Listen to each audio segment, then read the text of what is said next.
सुप्रभात प्यारे बच्चों। कल की क्लास में हमने हिंदी व्याकरण के अंतर्गत क्रिया का अध्ययन किया था। क्रिया में हमने जाना था कि जिस शब्द के माध्यम से किसी भी काम के करने या होने के बारे में पता चले उसे हम क्रिया कहते हैं। जिस शब्द से हमें किसी काम के करने या होने के बारे में पता चले उसे हम क्रिया कहते हैं। कोई भी वाक्य बिना क्रिया के पूर्ण नहीं होता। वाक्य में क्रिया होती ही होती है। क्रिया वचन तथा लिंग के अनुसार परिवर्तित होती रहती है। उसके बाद हमने पाठ में आए अनुच्छेद और अभ्यास के अन्य कार्यों का अध्ययन किया था।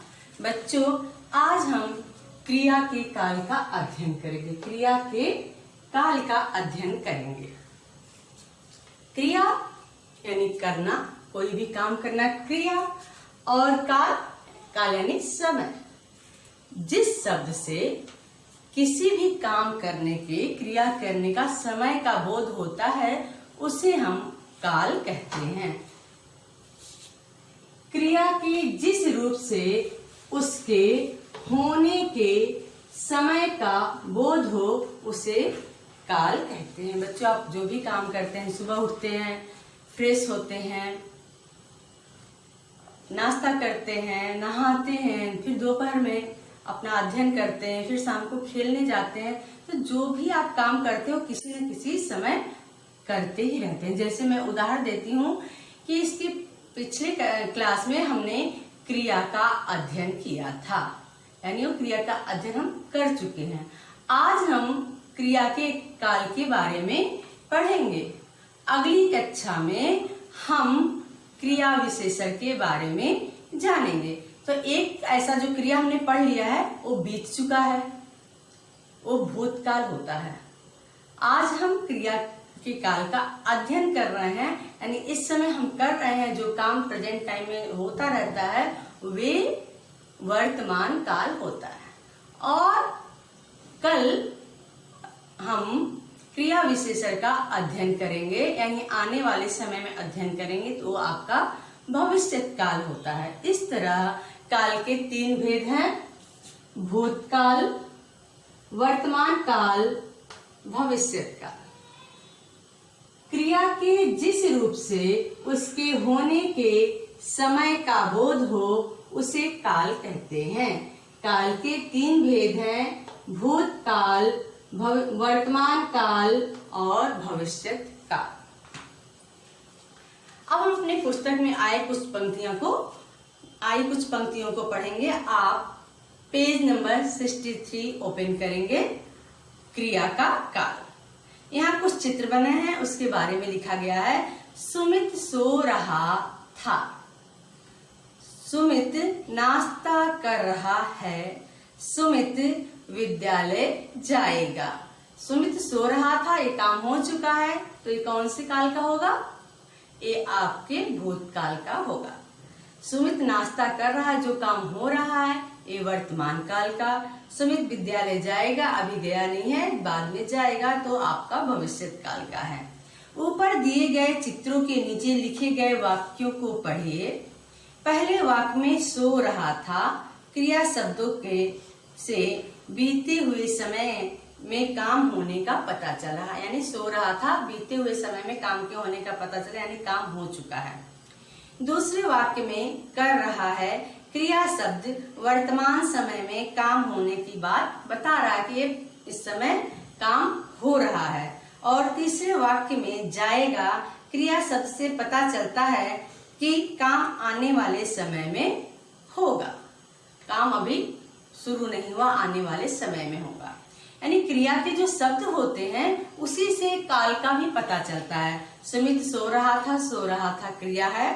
सुमित नाश्ता कर रहा है क्रिया शब्द है। सुमित विद्यालय जाएगा क्रिया शब्द। इन क्रिया शब्द से ही काम के होने के समय के बारे में भी पता चलता है। इसलिए इसकी परिभाषा है, क्रिया के जिस रूप से उसके होने के समय का बोध हो उसे काल कहते हैं। इस प्रकार क्रिया के समय को हम काल कहते हैं। क्रिया के जिस समय हो रही होगी, बीत चुकी है, हो रही या आने वाले समय में होगी, वही काल कहलाता है। क्रिया के जिस रूप से उसके होने के समय का बोध हो उसे काल कहते हैं। इस तरह हमने क्रिया की परिभाषा पढ़ी। क्रिया के जिस रूप से उसके होने के समय का बोध हो उसे क्या कहते हैं? काल कहते हैं। अब हम काल के भेद पढ़ेंगे। काल के परिवर्तन होने पर समय के रूप में परिवर्तन आता है। बच्चों, समय एक जैसा नहीं, समय हमेशा चलता रहता है। समय गतिशील है, कुछ काम पीछे हो गए, कुछ हो रहे हैं, कुछ आने वाले समय में होता है, एक जैसा समय में नहीं होता। तो जिस तरह जिस काल में जिस समय में काम हुआ रहता है उसी के आधार पर क्रिया के भेदों को बताया गया है। क्रिया के 3 भेद हैं, भूतकाल, भविष्यत काल और वर्तमान काल। काल के परिवर्तन होने पर क्रिया के रूप में परिवर्तन आ जाता है। जैसा समय होता है उसी तरह उसके भेद भी परिवर्तित होते हैं। हम पिछली गर्मी की छुट्टियों में अमेरिका गए थे। हम इस वर्ष अमेरिका जा रहे हैं। अगले वर्ष हम अमेरिका जाएंगे। एक में हम जा चुके हैं, एक में जा रहे हैं और एक में जाएंगे। इस तरह क्रिया के काल के 3 भेद हुए। जो काम हो चुका है वो भूतकाल, जो काम हो रहा है वो वर्तमान काल और जो आने वाले समय में होगा वो भविष्यत काल कहलाता है। अब आपकी पुस्तक में दी हुई भूतकाल की परिभाषा को हम पढ़ेंगे। क्रिया के जिस रूप से यह पता चले कि कार्य बीते हुए समय में समाप्त हो चुका है उसे भूतकाल कहते हैं। यानी काल क्रिया जो जिस समय में हुई है वो समय समाप्त हो चुका, पहले ही हो चुका है, यानी बीते हुए समय में क्रिया हो चुकी है तो वो भूतकाल कहलाता है। जैसे मैं सुबह डॉक्टर के पास गया था। सुबह डॉक्टर के पास गया था, सुबह ही डॉक्टर के पास चला गया था, इसलिए यह काम हो चुका है बीते हुए समय में, यह भूतकाल कहलाएगा। वर्तमान काल, क्रिया के जिस रूप से यह पता चले कि कार्य अभी चल रहे हैं, समय में हो रहा है, उसे वर्तमान काल कहते हैं। यानी काम शुरू हो चुका है और जो जिस समय बताया जा रहा है उस समय भी काम हो रहा है, अभी कार्य पूरी तरह समाप्त नहीं हो। जैसे मैं पढ़ रहा हूँ, यानी थोड़ी देर पहले से मैंने पढ़ना शुरू कर दिया, अभी पढ़ रहा है, अभी पढ़ने का काम पूरा नहीं हुआ है। मैं सो रहा हूँ, मैं खाना खा रहा हूँ, यानी इस समय जब मैं बता रही हूँ तो इस वक्त भी वो क्रिया होती रहती है। इस तरह क्रिया के जिस रूप से यह पता चले कि कार्य अभी चल रहे समय में हो रहा है उसे वर्तमान काल कहते हैं। जैसे मैं पढ़ रहा हूँ क्रिया है। जो काम हमेशा होता है उसे भी हम वर्तमान काल में कहते हैं। यानी जो निश्चित है, सूरज निकलता है, चांद निकलता है, सूरज डूबता है, चांद चांदी फैलाता है, जो काम हमेशा होता रहता है, यानी उसे उसका कोई समय अवधि नहीं होता। सूरज निकलता है सुबह, शाम को डेली ये काम होता है, इसलिए ये सभी वर्तमान काल में आता है। जो काम हमेशा होता है उसे भी हम वर्तमान काल कहते हैं। जैसे दिन में सूर्य चमकता है, रात में चंद्रमा की चांदनी मन मोहती है, ये दोनों वर्तमान काल के वाक्य हैं। तीसरा है भविष्यत काल। क्रिया के जिस रूप से यह ज्ञात हो कि काम आने वाले समय में होगा उसे भविष्यत काल कहते हैं। भूतकाल जो समय बीत चुका है, वर्तमान काल क्रिया प्रारंभ हो चुकी है और अभी हो ही रही है, पूरी नहीं हुई है, ये वर्तमान काल। और जो काम हमेशा होता रहता है वो भी आपके वर्तमान काल में आता है। और भविष्यत काल वो होता है जो बीते आने वाले समय में होगा, अभी न हो चुका है न हो रहा है, आने वाले समय में होगा, वह भविष्यत काल कहलाता है। जैसे वह आज विद्यालय नहीं जाएगा, वह आज विद्यालय नहीं जाएगा, विद्यालय जाने का काम नहीं होगा, ये आपका भविष्यत काल है। इस तरह हमने जाना कि जो क्रिया हो चुकी रहती है बीते हुए समय में वह भूतकाल कहलाती है। जो वर्तमान समय में क्रिया हो रही होती है, काम हो रहा होता है, वे वर्तमान काल कहलाता है। और जो आने वाले समय में क्रिया होगी वे आपका भविष्यत काल कहलाएगा। जैसे पिछले साल मैं कक्षा 4 में पढ़ता था, ये आपका भूतकाल है। इस समय मैं कक्षा 5 में पढ़ रहा हूँ, ये वर्तमान काल। अगले साल मैं कक्षा 6 में पढ़ूंगा, ये आपका भूतकाल।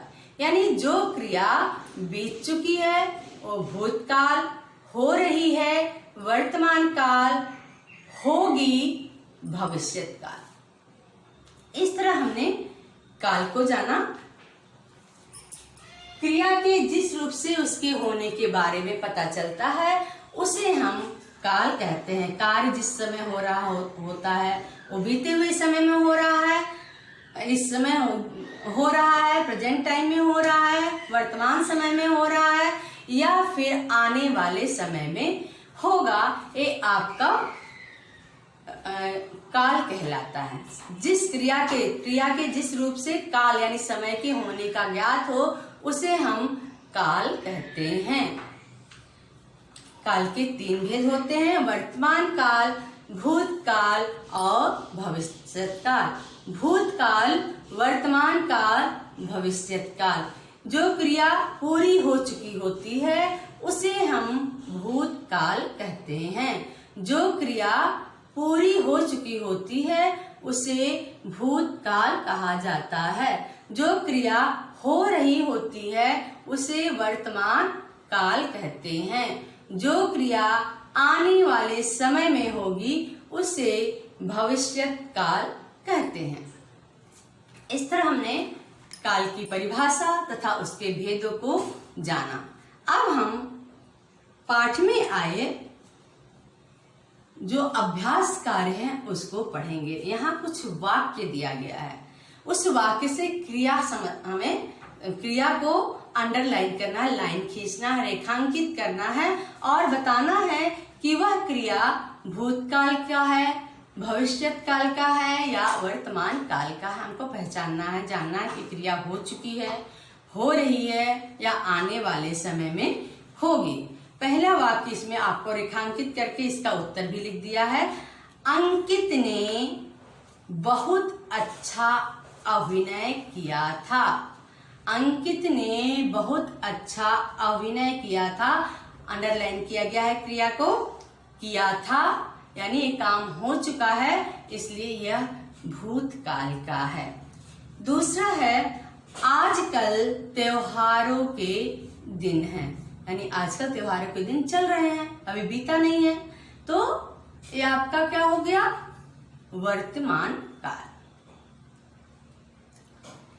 क्रिकेट में सचिन का रिकॉर्ड कोई नहीं तोड़ पाएगा।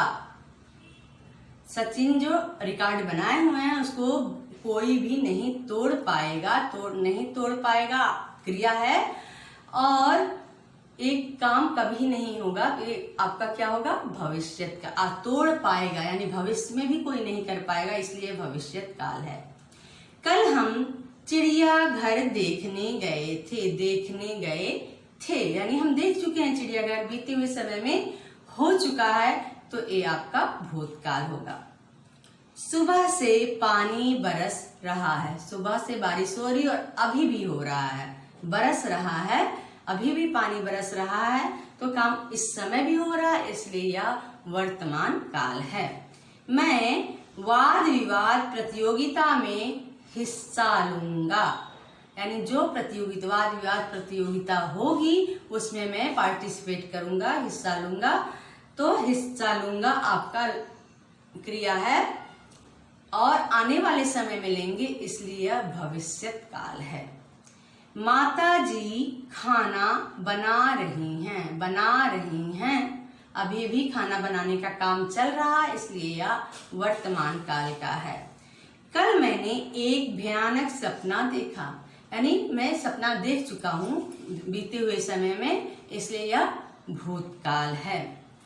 तो इसका उत्तर हुआ क का भूतकाल, ख वर्तमान काल, ग भविष्यत काल, घ भूतकाल, अंग वर्तमान काल, च भविष्यत काल, छ वर्तमान काल, ज भूतकाल। हम क्वेश्चन नंबर 2 देखेंगे। निम्नलिखित वाक्यों को निर्देश देखकर बदलिए। यानी एक वाक्य दिया गया, आगे लिखा है भूतकाल, वर्तमान काल, भविष्यत काल, उसको उसमें परिवर्तित करना है। जैसे निकिता बातें कर रही है, ये वाक्य आपका वर्तमान काल का है, इसको भूतकाल में बदलना है, यानी बीते हुए समय में बताना है। तो निकिता बातें कर रही है वर्तमान, इसको भूतकाल में बदलने के लिए लिखेंगे निकिता बातें कर रही थी। निकिता बातें कर रही थी, है की जगह हम थी लिखेंगे। दूसरा वाक्य है सुकृत क्रिकेट के मैच की तैयारी करेगा। करेगा यानी भविष्यत काल का ये वाक्य है, इसमें इसको वर्तमान काल में बनाना है। तो लिखेंगे सुकृत क्रिकेट के मैच की तैयारी कर रहा है। करेगा की जगह हम लिखेंगे कर रहा है। अगला वाक्य है सुखवीर बहुत अच्छी ढोलक बजाता है। ये वर्ड बजाता है, इसको हम भूतकाल में परिवर्तित करना है। तो सुखवीर बहुत अच्छी ढोलक बजाता था। सुखवीर बहुत अच्छी ढोलक बजाता था। दुकान बंद थी, ये आपका भूतकाल का है, भविष्यत काल में बदलना। दुकान बंद होगी होगा कि रहेगी या है क्या भरेंगे भविष्यत काल में? दुकान बंद रहेगी, आने वाले समय में दुकान बंद रहेगी। कल हम छत पर जाकर पतंग उड़ाएंगे। कल हम छत पर जाकर पतंग उड़ाएंगे। उड़ाएंगे आपका भविष्यत काल का है, इसको भूतकाल में परिवर्तित करना है। तो कल हम छत पर जाकर पतंग उड़ाए थे, ये आपका भविष्यत काल को भूतकाल में परिवर्तित करना है। तो उड़ाएंगे की जगह उड़ाए थे। मैंने प्रेमचंद की कहानी ईदगाह पढ़ी, इसको वर्तमान काल में करना है। मैं प्रेमचंद की कहानी ईदगाह पढ़ रहा हूँ। पढ़ी की जगह क्या होगा? पढ़ रहा हूँ। यदि तुम परिश्रम करते तो सफल होते, ये आपका भूतकाल का है, करते तो सफल होते, इसको भविष्यत काल में बदलना है आने वाले समय के लिए। तो यदि तुम परिश्रम करोगे तो सफल होगे। यदि तुम परिश्रम करोगे तो सफल होगे। इस वाक्य को सही अर्थ हम एक बार और देख लेते हैं। सही वाक्य क्या बनेगा? निकिता बातें कर रही थी, ये भूतकाल में सही उत्तर होगा। वर्तमान काल का वाक्य होगा सुकृत क्रिकेट के मैच की तैयारी कर रहा है। सुकृत क्रिकेट के मैच की तैयारी कर रहा है। अगला क्वेश्चन है सुखवीर बहुत अच्छी ढोलक बजाता, इसको भूतकाल में करना है इसलिए बजाता था। सुखवीर बहुत अच्छी ढोलक बजाता था। अगला आपको भविष्यत काल में लिखना है दुकान बंद रहेगी। दुकान बंद रहेगी। अगला भूतकाल में बनाना है कल हम छत पर पतंग उड़ा रहे थे। कल हम छत पर पतंग उड़ा रहे थे। अब वर्तमान काल का है मैं प्रेमचंद की कहानी पढ़ रहा हूँ। वर्तमान काल में है, काम होना चाहिए। तो मैं प्रेमचंद की कहानी पढ़ रहा हूँ। यदि तुम परिश्रम करते तो सफल होते भविष्य काल का है, अरे भूतकाल का है, इसको भविष्य काल में सही उत्तर होगा। यदि तुम परिश्रम करोगे तो सफल होगे। इस तरह हमने काल को पढ़ा, क्रिया के काल को पढ़ा। क्रिया का काल, क्रिया के जिस रूप से उसके होने के समय के बारे में पता चले उसे हम काल कहते हैं। इसके 3 भेद होते हैं, भूतकाल, वर्तमान काल, भविष्यत काल। जो काम बीते हुए समय में हो चुका होता है वह भूतकाल, जो काम अभी चल रहा होता है वह वर्तमान काल, और जो काम आने वाले समय में होगा वह भविष्यत काल होता है। इसके बाद हमने पाठ में आए अभ्यास कार्य को पढ़ा, उसको जाना। आप अपनी उत्तर पुस्तिका में काल किसे कहते हैं, इसके कितने भेद होते हैं, इसके सभी भेदों की परिभाषा अपने पुस्तक से देखकर लिखेंगे। काल की परिभाषा, सबसे पहले काल की परिभाषा लिखेंगे, फिर उसके उदाहरण लिखेंगे, फिर वर्तमान काल की परिभाषा, उसका उदाहरण, भूतकाल की परिभाषा, उसका उदाहरण, भविष्यत काल की परिभाषा और उसका उदाहरण, तथा पाठ में आए अभ्यास कार्य के जितने भी प्रश्न हैं उसको पूरा करेंगे तथा याद करेंगे। धन्यवाद।